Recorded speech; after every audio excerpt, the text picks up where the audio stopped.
નમસ્કાર, હું છું જયેશ. ભાગ્યમંત્ર કાર્યક્રમ થકી આપણે એવા તમામ સવાલોના જવાબ મેળવવાનો પ્રયત્ન કરી રહ્યા છીએ કે જે સવાલ તો આપણે અનેકવાર પૂછી લીધા છે, પણ કદાચ તેના જવાબ નથી મળ્યા, અને જો મળ્યા છે તો કદાચ ગળે નથી ઉતર્યા. આજે આપણે એક એવા જ સવાલની વાત છેડવા જઈ રહ્યા છીએ, અને એ છે પિતૃદોષ. સાંભળતા શબ્દ ભારે લાગ્યો ને, કારણ કે આ શબ્દ આપણે વારે વારે સાંભળ્યો હશે, તેના નિવારણ વિશે ઘણું બધું સાંભળ્યું હશે, અને ઘણા ઉપાયો કર્યા પછી પણ આપણે તેને સંતોષ નહીં થયો હોય. મતલબ કે આ જે પિતૃદોષને લઈને દૂધનું દૂધ ને પાણીનું પાણી થવાનું છે, એટલું જ નહીં, આપણા તમામ મુજબતા જે સવાલ છે તેનો શાસ્ત્રોક્ત જવાબ આપને મળવાનો છે. અને આ સાંભળ્યા પછી અમને પૂરેપૂરો વિશ્વાસ છે કે ભાગ્યમંત્રની અંદર પિતૃદોષનું આપને તમામ જ્ઞાન એક સાથે મળી જવાનું છે. અને તેના માટે આપણી સાથે જોડાયા છે જાણીતા જ્યોતિષી ચેતનભાઈ પટેલ. ચેતનભાઈ, આપનું ખૂબ ખૂબ સ્વાગત છે. નમસ્કાર. નમસ્કાર. પિતૃદોષની વાત આવે ને તે સાથે જ ઘણા લોકોને અનેકવિધ પ્રશ્નો ઘેરી વળતા હોય છે, કારણ કે સહજ ભાવે જ લોકોને જ્યારે કોઈ પ્રોબ્લેમ્સ થતી હોય છે ત્યારે કહેવાય દે છે કે પિતૃદોષ છે. અને આ પિતૃદોષને લઈને એટલા બધા ડરી ગયા હોય છે કે ડરના મારે ઘણા વિધિવિધાન પણ થઈ ચૂક્યા હોય છે, અને વિધિવિધાન થયા પછી પણ તેમને શાંતિ નથી હોતી. ત્યારે તમને એમ થાય છે કે જે કર્યું હતું એ ખોટું હતું કે કર્યું હતું એ સાચું હતું. અને એ જે મૂંઝવણવાળી પરિસ્થિતિ છે તેની અંદર સૌથી વધુ લોકો હેરાન થતા હોય છે. તો સૌપ્રથમ તો આખરે પિતૃદોષ જે છે, પહેલાં તો એ શ્રદ્ધાનો વિષય છે કે અંધશ્રદ્ધાનો, તે જરા ફોડ પાડી દો. બહુ સાચી વાત છે જયેશભાઈ, આપે આ વિષય પસંદ કર્યો. સમાજમાં જાગૃતિ આવે, સાચું જાણવા મળે. હવે પહેલાં આપનો સવાલ છે કે પિતૃદોષ સાચું છે કે અંધશ્રદ્ધા છે, તો દરેક દર્શક મિત્રો આ વસ્તુ બિલકુલ જાણી લે કે પિતૃદોષ કુંડળીની અંદર હોવો ને એ અંધશ્રદ્ધા બિલકુલ નથી. એ આપણા શાસ્ત્રોમાં આપણા ઋષિમુનિઓએ જણાવ્યું છે. જ્યોતિષના મહાન ગ્રંથોમાં, જે આજકાલ લખેલા પુસ્તકોની આપણે અહીં ક્યાંય વાત પણ નથી કરી રહ્યા, જે ઓરિજિનલ મહાન ગ્રંથો છે તેમાં મહાન ઋષિમુનિઓએ આ સબ્જેક્ટ જણાવ્યો છે, અને બહુ બધું વિસ્તારથી એના વિશે લખ્યું છે. ચોક્કસ કુંડળીમાં પિતૃદોષ હોય છે. આવા દોષનું સ્થાન શાસ્ત્રમાં છે, જ્યોતિષના મહાન ગ્રંથોમાં તેને જણાવ્યો છે. તેને સમજવો જરૂરી છે, તેને માનવો જરૂરી છે. એની પાછળ જ બહુ મોટા કારણો છે આપણા જીવન સાથે જોડાયેલા. એટલે પહેલાં એટલું નિશ્ચિત માની લો, આ કોઈ અંધશ્રદ્ધાનો વિષય નથી. પિતૃદોષ કુંડળીની અંદર શ્રદ્ધાનો વિષય છે, અને જેની અસરો છે માટે જ ઋષિમુનિઓએ જણાવ્યો છે, અને આપણે તેને માનવો પડે. બિલકુલ. હવે પિતૃદોષને લઈને ઘણા લોકોને ઘણી બધી એ મૂંઝવણ હોય છે કે અમને પિતૃદોષ હોય કેવી રીતે શકે. અમે તો અમારા તમામ વડીલોનું ખૂબ માન સન્માન કરીએ છીએ. જ્યારે દાદા દાદી કે એના પરદાદા દાદી જીવતા તેમને ખૂબ ખુશ રાખ્યા છે, છેક સુધી તેમની સેવા કરી છે, તેમને ખવડાવે પીવડાવે રાખ્યા છે. હવે કાગવશ નાખવાનો શું ફાયદો છે? અમે જીવતા જીવત ખૂબ સારું એમને ખવડાવ્યું છે, છતાં પણ અમારી કુંડળીમાં પિતૃદોષ માન્યમાં નથી આવતું. તો આખરે સૌપ્રથમ તો આખરે આ કુંડળીમાં પિતૃદોષ આવે કઈ રીતે, એ જરા શાસ્ત્રીય રીતે કુંડળીની દ્રષ્ટિએ જરા સમજાવી દો. બરાબર છે. હવે જન્મ કુંડળીમાં પિતૃદોષ કઈ રીતે આવે?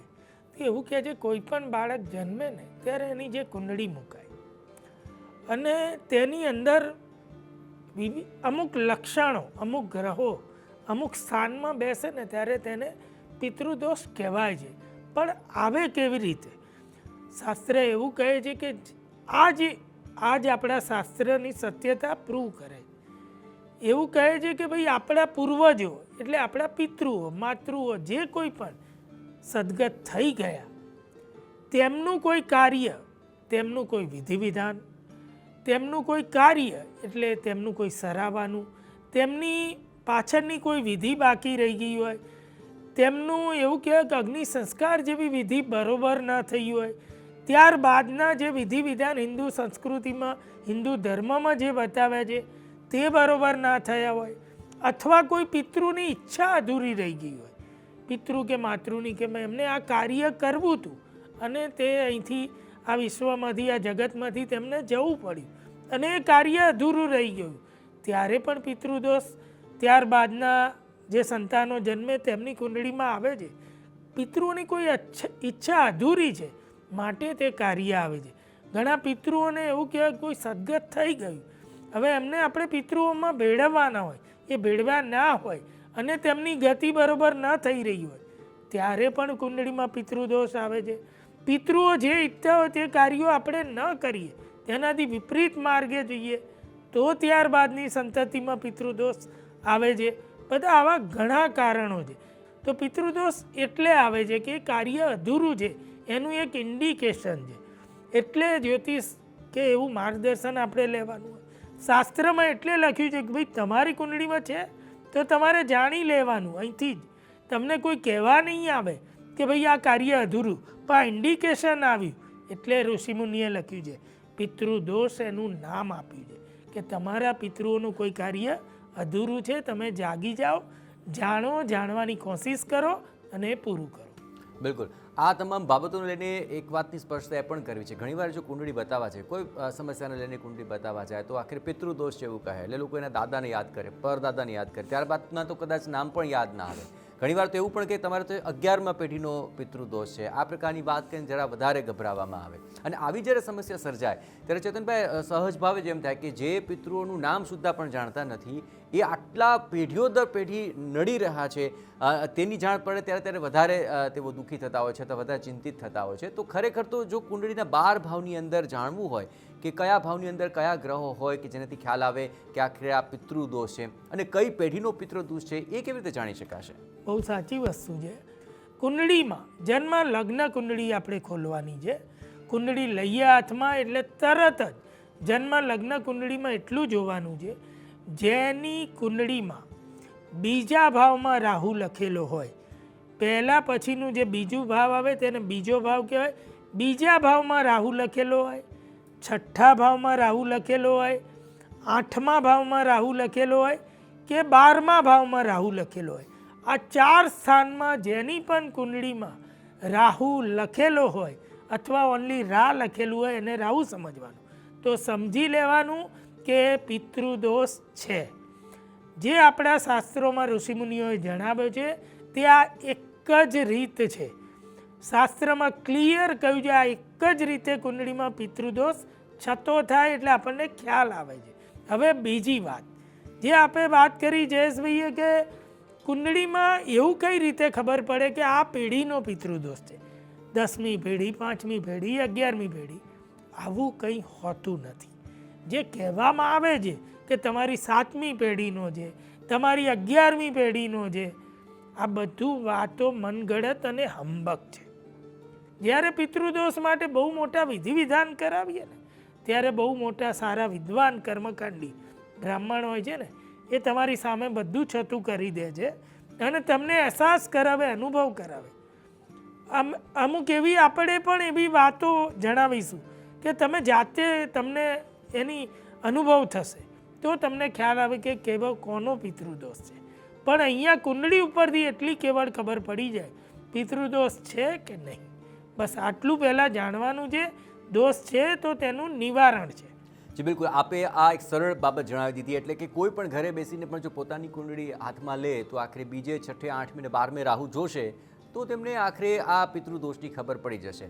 પરંતુ આમ છતાં પણ ઘણા લોકો અન્ય આ 4 ભાવ સિવાય અન્ય ભાવની અંદર પણ જો રાહુ હોય તો પણ પિતૃદોષ હોય છે તેવું કહેતા હોય છે. તો આખરે તેમાં જે આખરે ભ્રમણા ઊભી થઈ રહી છે તેને લઈને શું કહેશો? અન્ય ભાવોમાં રાહુ હોય, અન્ય ગ્રહો જોડે રાહુ હોય અને છતાં પણ આપણને જો એવું કહેવામાં આવતું હોય કે તમારે પિતૃદોષ થયેલો છે તો તે મિથ્યા વાત છે. તે અંધશ્રદ્ધાનો વિષય છે, તે શાસ્ત્રનો વિષય નથી, બિલકુલ અશાસ્ત્રીય બાબત છે. એટલે એને મનાય નહીં.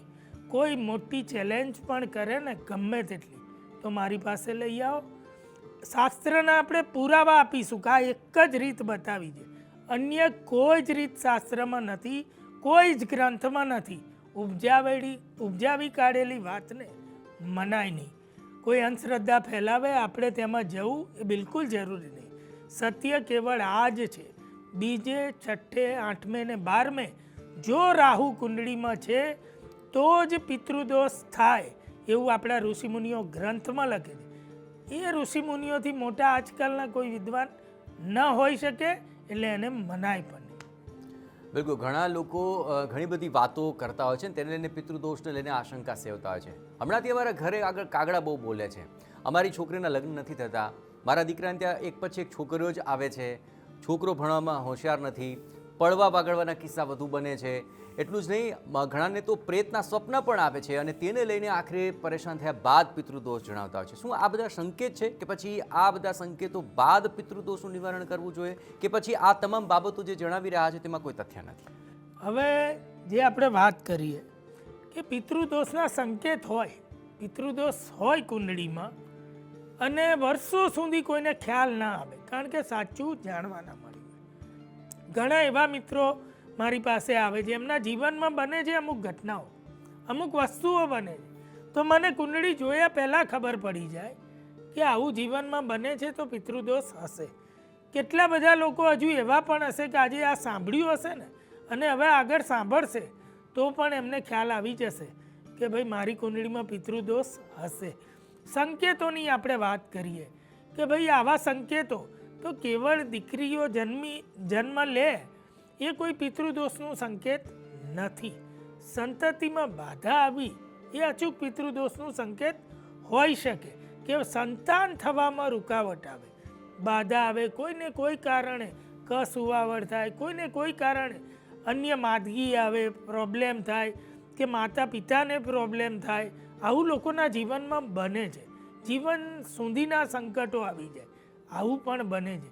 એ એક પિતૃદોષનું લક્ષણ ગ્રંથોમાં જણાવ્યું છે, લોકોના જીવનમાં અનુભવમાં પણ આવ્યું કે એવા લક્ષણો આપણે માની શકીએ, પરંતુ કેવળ દીકરીઓ હોય એ કંઈ પિતૃદોષનું કોઈ બિલકુલ લક્ષણ નથી. અન્ય એવી આપણે વાત કરીએ ભાઈ બીજા કેવા લક્ષણ હોય તો કે એવું કહે છે કે ભાઈ એકાએક તમને મુશ્કેલીઓ આવે, સમજો કે તમે જીવનમાં અનુભવી ના હોય, જે કાર્યમાં તમે જોડાયા ના હોય એના રિલેટેડ પણ મુશ્કેલીઓ આવે, ત્યારે તમારે સમજવાનું કે કંઈક છે. કુંડળીમાં પિતૃદોષ જન્મથી આવ્યો પણ અમુક એવા સંકેતો મળે કે તકલીફો ઊભી થાય. બીજું એવું કહેવાય છે કે ભાઈ આપણે એવું કહીએ કોઈ કાર્ય કરતાઓને રૂકાવટો આવી જાય, સમસ્યાઓ આવી જાય, વારે ઘડીએ કાર્ય નિર્થક નીવડી જાય, આવું બને. એ પણ એક પ્રકારનું લક્ષણ છે. બીજું એક લક્ષણ એવું કહ્યું છે કે ઘરમાં અચાનક તણાવનું વાતાવરણ બની જાય, કે પ્રેમથી ઘરમાં શાંતિવાળું વાતાવરણ હોય, અચાનક એકબીજા પ્રત્યે એવો તણાવ ઊભો થાય, આશંકા ઊભી થાય, દહેશત જેવું વાતાવરણ બને, એકબીજા ઉપર વિશ્વાસ ના રહે, અવિશ્વાસ પેદા થાય. આવું બધું જ્યારે જીવનમાં બને છે ને તો એવું કુંડળી જોવાની જરૂર નથી, એમ ખ્યાલ આવે કે જો અચાનક આવું બને છે તો કોઈક કારણ છે. આવી રીતે કુંડળીમાં પિતૃદોષ હોય તો પણ જીવનમાં બહુ બધા આવા સંકેતો છે કે જે આપણને જણાવે છે. આગળ આપણે તેની પણ ડિટેલમાં પૂરી ચર્ચા કરીશું. જી, ઘણા લોકો આખરે આ તમામ બાબતોને એટલા બધા ડરી ગયા હોય છે કે સમસ્યાઓ તો હોય છે, એમાં પણ જો કોઈ એમ કહી દે કે પિતૃદોષ છે તો ઓર ચિંતિત થઈ જાય છે અને ત્યારબાદ તેઓ એટલા રઘવાયા બની જાય છે કે શું કરવું શું ન કરવું તેને લઈને તેમની ચિંતા થતી હોય છે. અને ઘણીવાર તો ઘણા લોકોને એ જ પ્રશ્ન થતો હોય છે કે એકવાર પિતૃદોષ લાગી ગયો એટલે આ તો પેઢી દર પેઢી આવશે. તો શું પિતૃદોષ કંઈ વારસાગત હોય છે? બહુ સાચી વાત છે, આ પણ જાણવાનું છે. હવે પિતૃદોષ ક્યારેય વારસાગત હોતો નથી.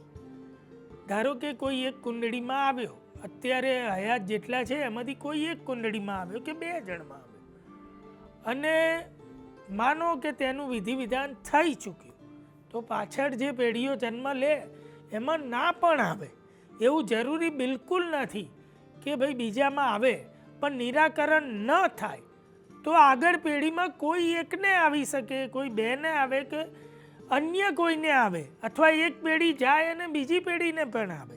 એટલે કેવળ એવું નથી કે આ વારસાગત છે કે ભાઈ દાદા ન હતો, પિતા ન હતો અને પછી છોકરાઓને આવે, આવું બિલકુલ નથી.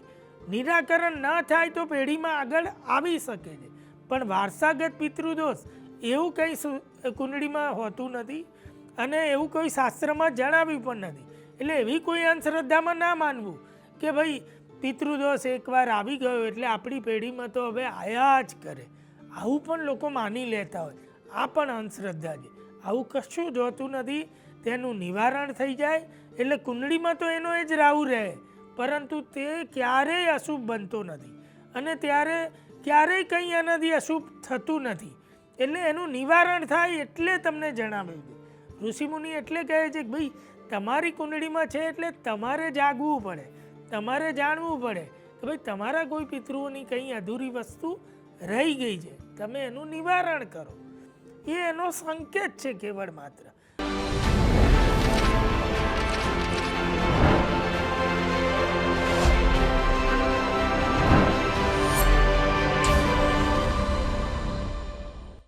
આજ સુધી તો અમારા કુટુંબના કોઈ સભ્યની અંદર પિતૃદોષ નહોતો, તો પછી આખરે આ પિતૃદોષ અમારી કુંડળીમાં આવ્યો ક્યાંથી? અમારે ત્યાં ઘણા બધા સંતાનો છે, એક સંતાનમાં પિતૃદોષ નથી તો બીજા સંતાનની અંદર પિતૃદોષ કેવી રીતે આવ્યો? ઘરના ઘણા બધા સભ્યો છે અને કોઈ એક વ્યક્તિને પણ જો પિતૃદોષ છે તો શું બધાને ભોગવવું પડે? આ સવાલો પણ વારંવાર આવી રહ્યા છે. તો આ તબક્કે આખરે પિતૃદોષને લઈને એ તમામ લોકોની શંકાનું કઈ રીતે સમાધાન કરીશું? સાચી વાત છે. આ પણ જયેશભાઈ જાણવાની બાબત છે. અત્યાર સુધી નહોતો અને અચાનક ઘરમાં એક સંતાનની કુંડળીમાં આવ્યો, અન્ય કોઈની કુંડળીમાં નથી આવ્યો. તો આ શું ઇન્ડિકેટ કરે? તો કે એવું ઇન્ડિકેટ કરે છે કે જે આપણા પૂર્વજો કે પિતૃઓ છે ને એ એવું ઈચ્છે છે કે એમને એવું છે કે આ સંતાન અમારું કાર્ય કરશે, એવું એ લોકો માને છે. બધા આખો વંશવેલો બધા એમના જ પેઢીને આપણે વ્યક્તિઓ છીએ, પણ કોઈ એકની કુંડળીમાં આવે તો એ પિતૃઓની આશા એની ઉપર છે કે ભાઈ આ વ્યક્તિ આ જન્મનાર આ બાળક અમારા માટે અમારો આ દોષ છે એનું નિવારણ કરશે, અમારું કંઈ બાકી કાર્ય રહી ગયું છે અમારી ગતિને રિલેટેડ એ આ બાળક પૂરું કરશે. એટલે એની ઉપર ભરોસો હોય એટલે એની કુંડળીમાં આવ્યો, એટલે અન્યમાં નથી આવ્યો એટલે એમના પિતૃઓને કોઈ લેવા દેવા નથી એવું વિચારવાનું બિલકુલ નથી. એ પિતૃઓ નક્કી કરે છે કે કોની કુંડળીમાં આપવો. એ આપણા હાથની વાત નથી. એક લેવલ ઉપર જતા રહ્યા છે. આપણે મનુષ્ય છીએ એ એક શ્રેણી ઉપર ગયા છે, એ પિતૃ બની ગયા સમજો. એટલે દેવ તુલ્ય કયા છે આપણા ગ્રંથોમાં. એટલે એ એમના આધિપત્યમાં આવે કે કોની કુંડળીમાં આપવો. અન્ય લોકો એનાથી બાકાત નથી. ઘરની એક વ્યક્તિમાં આવ્યો એટલે બધા જોડાયેલા છે. જો એકને સમસ્યા થશે તો બધાને થવાની છે. એનું કારણ શું? તો કે આને નિવારણ કરવાનું જ એમને શ્રદ્ધા છે પિતૃઓને કે આ કાર્ય અમારું પૂરું કરશે. એટલે એની કુંડળીમાં આવ્યો, અન્યની કુંડળીમાં ના આવ્યો, પણ બધાને એને માટે કંઈ સારું નરસું પરિણામ આવે તો ભોગવવાનું અચૂક છે.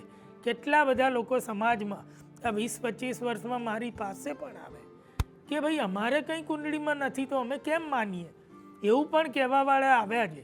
આની કુંડળીમાં તો એ જાણે ને એનું કામ જાણે. હકીકતમાં એવું નથી હોતું. મેં એમને કહ્યું પણ છે અને ગ્રંથમાં પણ એવું છે અને લોકો જીવનમાં અનુભવ્યું છે કે આ માલ મિલકત પ્રોપર્ટી જાયદાદ અથવા તો આપણે આ જન્મ લીધો આ પિતૃઓ હતા તો આપણે જન્મ્યા છીએ, આપણે એમની શૃંખલાનો ભાગ છીએ. કમ્પ્લીટ આપણી ઉપર જે પૂરેપૂરું ઋણ છે એ પિતૃઓનું ઋણ છે. બહુ મોટા ઋણ કયા અમે પિતૃ ઋણ બહુ મોટું. 3 ઋણ કયા છે કે જે જગતમાં ઉતારી ના શકાય. જો એ ઉતારવું તમને ઉતારવાનું મળે ને તો એ બહુ અહોભાગ્ય છે. એક કે છે પિતૃ ઋણ, બીજું કયું છે ગુરુનું ઋણ અને ત્રીજું દેવનું ઋણ. આપણે કહીએ કોઈ બાધા આસ્થા બાકી રહી ગઈ હોય તો આપણે નહીં કહેતા કે આપણા ઈષ્ટદેવની દેવી દેવ કોઈ બાધા રહી ગઈ છે એટલે આવું બને. એવું ગુરુનું ઋણ અને એવું પિતૃઓનું ઋણ. પિતૃઓનું ઋણ એ આપણે અદા કરવાનું. એમ છટકી જઈને કોઈ એમ કે અમારે નથી ને નથી માનવાનું, એ ખોટી વસ્તુ છે. હકીકતમાં બધાને પિતૃઓ તરફથી બધું મળ્યું છે. એટલે જો આપણે એમાં નહીં માનીએ, નહીં કરીએ તેનું નિવારણ તો ભોગવવાનું દરેકે છે. કોઈ એમાંથી બચી શકતું નથી, વહેલું અથવા મોડું. તો આખરે પિતૃદોષ હોય છે તો તે અશુભ નથી, બસ તેના માટે થોડું આપણે ચેતી જવાની જરૂર છે, તેનું નિવારણ કરવાની જરૂર છે. તો પિતૃદોષને લઈને જેટલી પણ જે અસમંજસ હતી તે અમે આ કાર્યક્રમમાં દૂર કરવાની કોશિશ કરી છે, પરંતુ આગળ આપણે તેના નિવારણને લઈને પણ વાત કરીશું. પણ હાલ પૂરતી આ પિતૃદોષની જે શાસ્ત્રોક્ત સમજ આપી છે તેના માટે ચેતનભાઈ આપનો ખૂબ ખૂબ આભાર. નમસ્કાર. તો પિતૃદોષ તેમાં ડરવાની કોઈ જરૂર નથી, પણ માનો કે પિતૃદોષ છે તો તેનું નિવારણ કેવી રીતે કરશો? પિતૃદોષનું નિવારણ કોણ કરી શકે, કોણે કરવું જોઈએ, ક્યારે કરવું જોઈએ અને તેનું નિવારણ કરવાથી કેવા ફાયદા થઈ શકે, આ તમામ બાબતો તો આપણે આગળ જાણવાની છે અને તેના માટે આપે ભાગ્ય મંત્ર આગળ ચોક્કસપણે જોવું પડશે. તો આ રસપ્રદ જે તમામ બાબતો છે તેના સાથે ફરી આપની સમક્ષ અમે હાજર થઈશું. રજા આપશો. નમસ્કાર.